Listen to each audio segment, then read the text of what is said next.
First, I'm not going to feign grief or feign mourning for this person.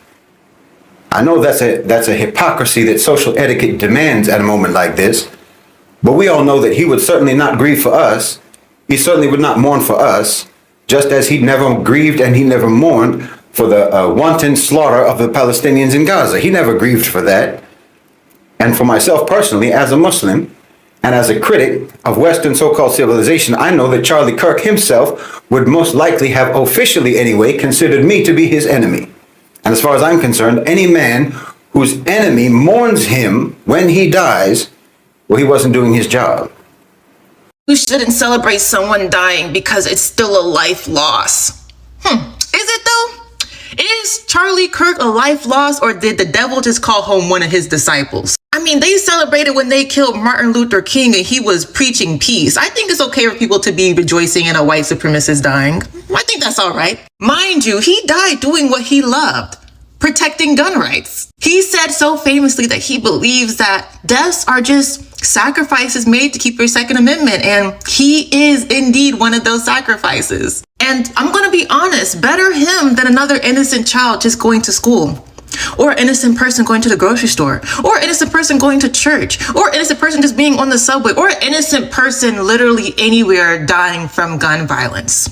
That man spent the last few years of his life peddling racism, white supremacy, xenophobia, sexism, and all things detrimental to a productive society. He was the embodiment of bigotry, and him dying in this way was very poetic. And I don't feel. When political commentator Charlie Kirk began facing intense backlash for his views, few expected it to spark a deeper global conversation. But Shahid Bolsen, known for his personal political analysis, has weighed in, and his warning to America is unmistakable.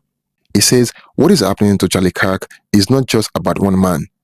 It is a symbol of America's ideological collapse and proof that the Western Empire is eating itself from within. Watch and pay attention, and I will share my thought later. So they want me to talk about this boy, Charlie Kirk, who got shot in Utah. Him getting shot in Utah makes him, I believe, American number 18,533 who got shot in the U.S. this year, shot and killed. And I think that there were 3 more people who were killed, shot and killed in Colorado, just over the mountains, within hours of his shooting. And all the flags in America are going to fly half-mast, not for those 18,335 other victims, but they're going to fly half-mast for Charlie Kirk. That's just an observation. You can do with it what you will. I'll be honest, when I first heard that he had been shot, I made a joke about it on X, because frankly, I'm just as used to theatrics coming out of America as I am used to gun violence coming out of America, and I thought that theatrics seemed more likely in this case. But when I did learn that he died, I deleted my post. I deleted it out of respect, not for him, but for the severity and for the solemnity of the judgment that he has now proceeded to. Because everything that he ever said and everything that he ever did that harmed anyone, well, he's going to answer for that. He's going to answer for that right now in his meeting with Allah subhanahu wa ta'ala. And the heaviness of that meeting is disturbing to any of us who believe in it. But we'll talk about it. Let's start with the obvious, okay? First, I'm not going to feign grief or feign mourning for this person. I know that's a hypocrisy that social etiquette demands at a moment like this. But we all know that he would certainly not grieve for us. He certainly would not mourn for us, just as he never grieved and he never mourned for the wanton slaughter of the Palestinians in Gaza. He never grieved for that.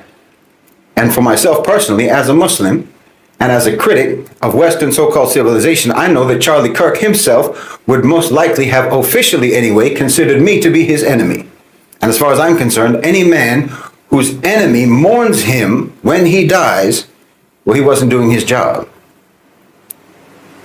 And I don't think it can be said about Charlie Kirk that he didn't do his job, which is to say that he never did anything and he never said anything in his public life that would make me mourn his passing, just as I hope that I will never say or do anything in my public life that would make my enemies grieve for my passing. They should be happy when I die.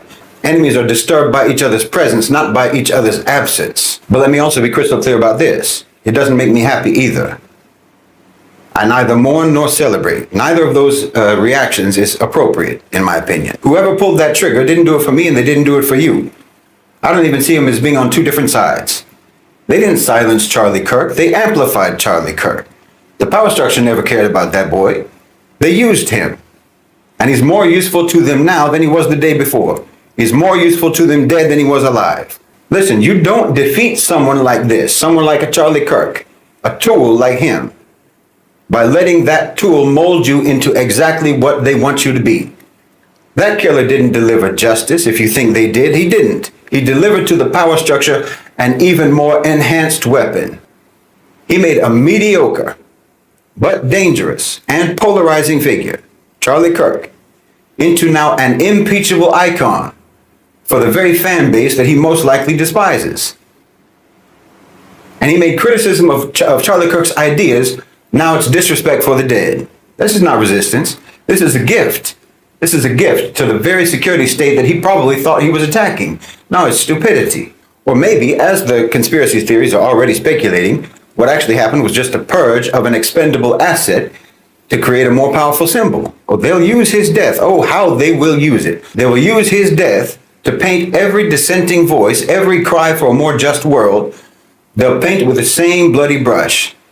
They're going to use his death to avoid once again ever having to look in the mirror. They're going to hold Charlie Kirk's body up as a shield against any examination of the society that created him and the society that created his killer, the society that they made and that they rule, and you didn't do anything now but strengthen their hold on that society. They're going to use his corpse as a pulpit to preach from, and you just validated all the lies that they're going to be preaching.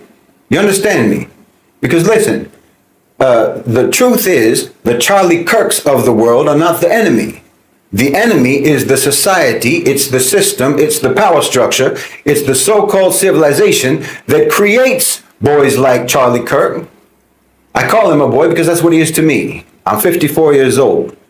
That's what he is to me, or that's what he was.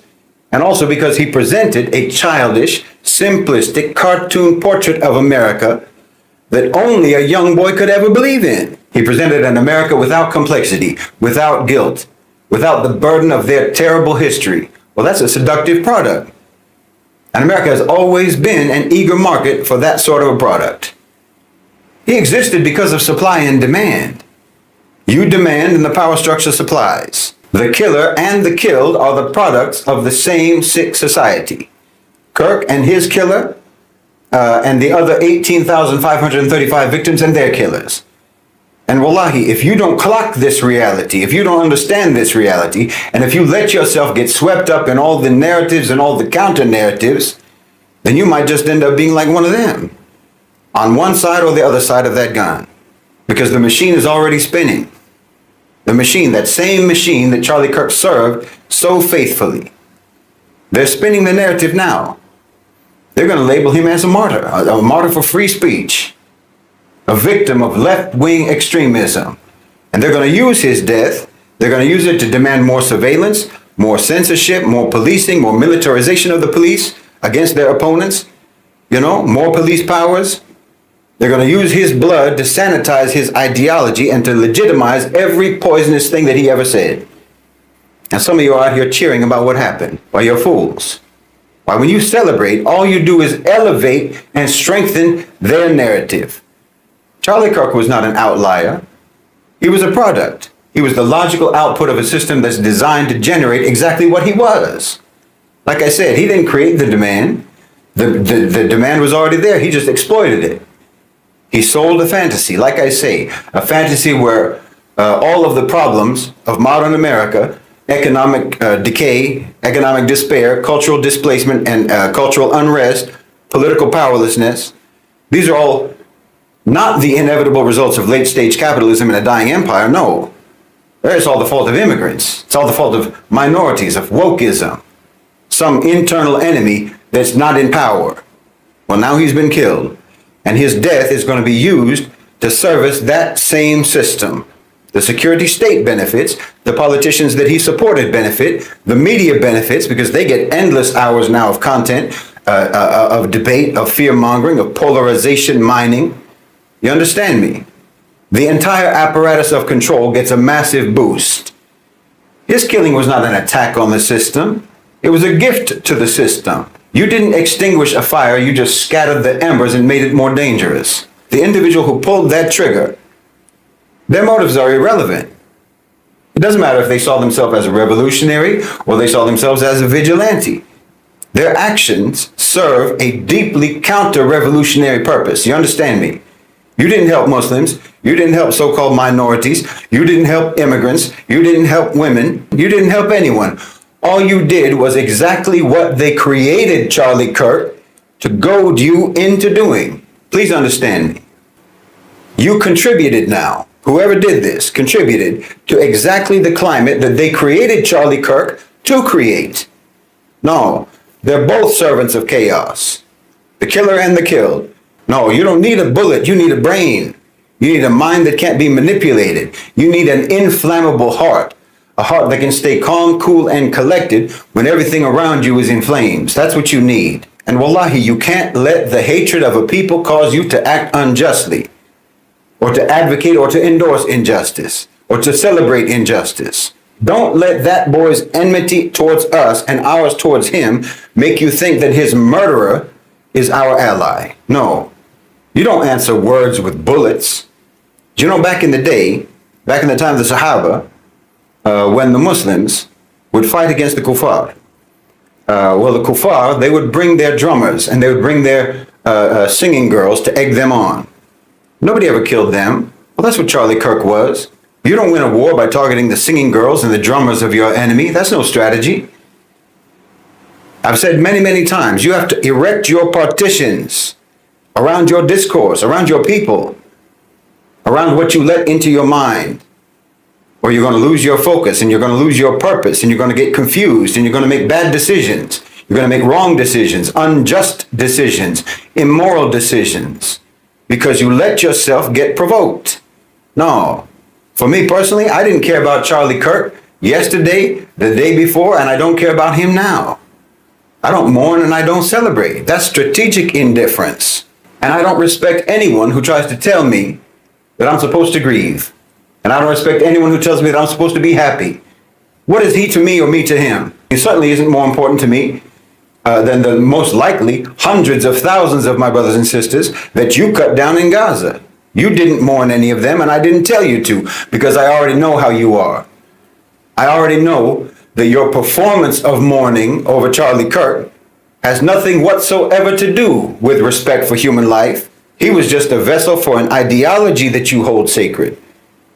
And it's an ideology that dehumanizes people. It's an ideology that disregards the sanctity of life. And we've seen that on full display for the last 2 years. So no, obviously not.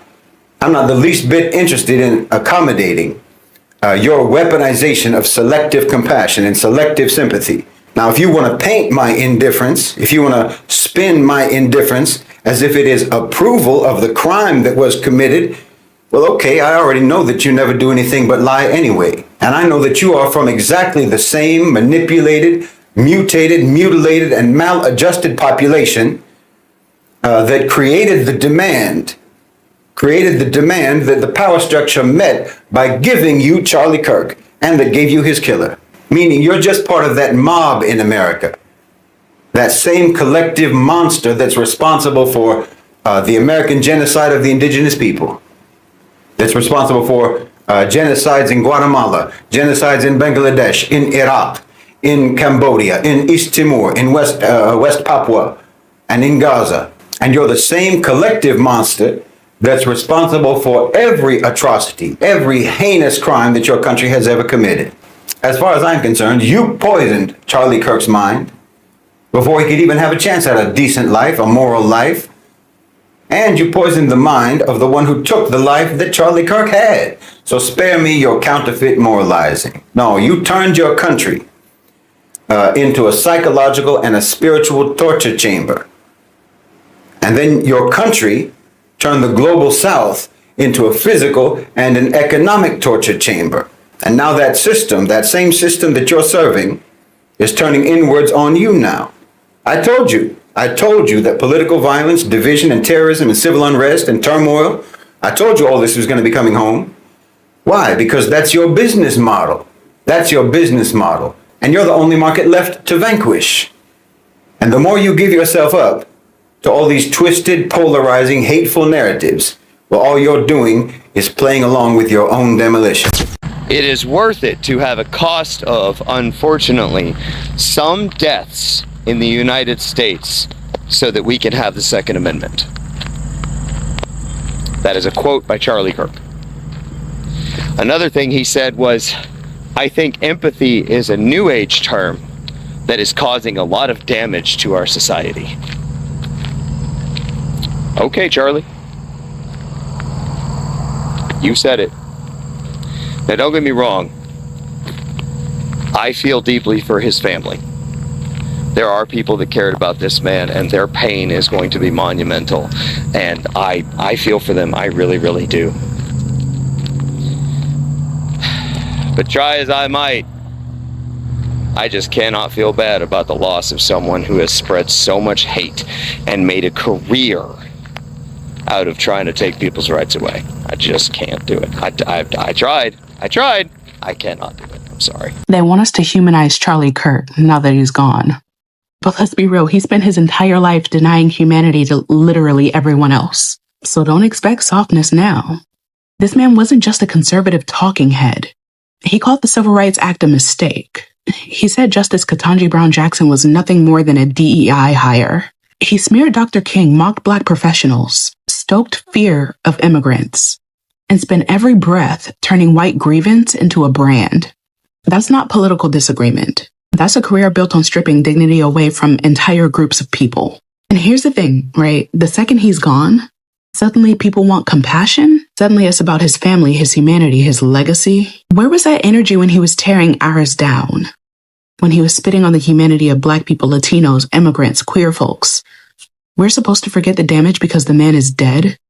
Death doesn't erase the harm. Death doesn't clean a record. And let's not pretend that that shot was sloppy rage. It was too clean. It was too sharp. Whoever did it knew exactly what they were doing. And the irony is that Charlie worshiped that same culture of guns and violence. He fed it. He amplified it. And it came back for him. That's not karma. That's America. So no, I'm not going to rewrite his story into something soft. The only sympathy that I have is for his children, because they didn't ask for his poison. But for Charlie Kirk, he made it his life's mission to divide, belittle, and dehumanize. And that's exactly how history should remember him. Not as a victim, not as a martyr, but as the hateful man that he chose to be. I think it's time you meet one of my puppies. This is Cooks. This is Cooks. Me Cookie. Oh, me Cookie. That's my boy. That's my boy. Right before Charlie Kirk got popped, someone asked him, "Do you know how many mass shootings have happened in America in the past 10 years? He replied, "Counting or not counting gang violence." Then pop, he was about to shift the blame for mass shootings on us. And now for some reason, 8 historically Black colleges and universities are under threat. Campus lockdowns and all. All this because Charlie got popped in Utah, where the Black population is 1.2%? What is it about whiteness that y'all can never blame yourselves? How did you come to the conclusion that you are as sinless as Christ himself? And now they want to put a statue of Lil Charlie in the U.S. Capitol, comparing him to the Reverend Dr. Martin Luther King Jr. Do you know what school Lil Charlie went to? That would give him the authority to speak on religion, to speak on race, to speak on politics. No, you don't. Because Lil Charlie dropped out of Harper College in Chicago. His first claim to fame was stopping a price increase on cookies at his high school. You can't make this up. Then he wrote an article for Breitbart, alleging liberal bias in textbooks. That affirmative action him in appearance on Fox Business. This is your king? Because the only one I know is Dr. King. PhD in systematic theology from Boston University. The one who wrote 5 books, who electrified the masses, and didn't have to cut his speeches into clips to do so. See, what y'all not gonna do is conflate these two legacies. Because Dr. King challenged America to live up to the democracy it claimed to be. Lil Charlie, he just repeated fascism, Christian fundamentalism, without critical thinking, might I add, misogyny, really anything that got him paid. America, not only are we not your scapegoat, you really don't even deserve to live in our shadows. Charlie Kirk did not believe in empathy. He said it himself. And so while I feel it is very unfortunate that he has been unalived, I am not going to police other people and try to tell other people how they should feel, especially those that have been the target of many of his vile words, many of the things that he said, the divisiveness, etc. You cannot police and tell other people how they should feel when they have been hurt and truly affected by this man's words. So yes, I may have some empathy for his family, and I pray that his family becomes advocates against the very things that he stood for, such as racism, such as guns, such as divisiveness, and so many other things. I pray his family becomes advocates against those things, right? But I'm also not going to police and tell other people that they're wrong and they're this and that because they don't feel empathy. I'm not going to do that. I can't do that. And that's not in anyone's place to tell someone else how they should feel, especially those that have been targets. The issue with people split on the Charlie Kirk situation is simply a knowledge gap. The amount of people running with getting got over political beliefs is never okay. They're first and foremost correct. But if you're saying that in reference to Charlie Kirk, you're putting him in the same box as people who actually died for their political beliefs. People like Martin Luther King, Malcolm X, Nat Turner. I would have thought of some white names, but that doesn't really happen to y'all outside of like JFK. But JFK and Harvey Milk. But those men died for their beliefs. Charlie Kirk died for his hate speech. This man is on record claiming that rape statistics are based on lies from women. That is hate speech. He is quoted saying that he is okay with more gun violence, schools or otherwise, as long as he gets to keep his guns. Y'all are asking me, what about his kids? He didn't care about yours. He gets gotten to school for saying all that, and now it's time to have a heart. A political belief is that taxes should go to schools. F who dies, as long as I can stay strapped, is hate speech. You're asking me to have empathy for a human quoted saying. I can't stand the word empathy, actually. I think empathy is a made-up New Age term. It does a lot of damage. That is also hate speech. That is someone that values guns more than you, your school-age child, or any woman you care about, or their human life. Mind you, if you actually see the video, he gets asked about mass shootings in the past 10 years. Charlie immediately deflects to ask the guest if he means gang violence or just regular mass shootings. Not only did he care about guns more than you, he was actively throwing Black, Latino, really any American group affected by the gang member stereotype under the bus with his last breath. And so this is also hate speech. But the amount of Black people of color, bending over backwards online to defend a man like that is crazy. Seeing a good portion of y'all do that with the Bible is also insane, because that man is in hell.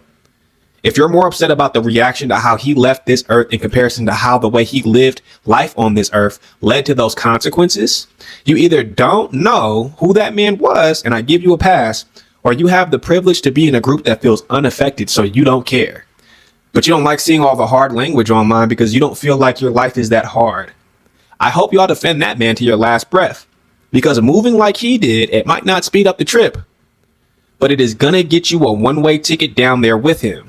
And I'm sure he's looking up at all of us right now, thanking you very specifically for your support. So Charlie Kirk is gone. An extreme right-wing figure openly flirting with Nazism and Zionism, spreading racist and homophobic poison everywhere. But I am not here to debate whether he deserved it. Personally, I don't have any problem wishing that bad people stop existing, but that's morality, personal opinion, good and evil. And from a revolutionary perspective, it won't take us anywhere. If you want that debate, there are plenty of other accounts. I'm here to talk about what no one else is talking about.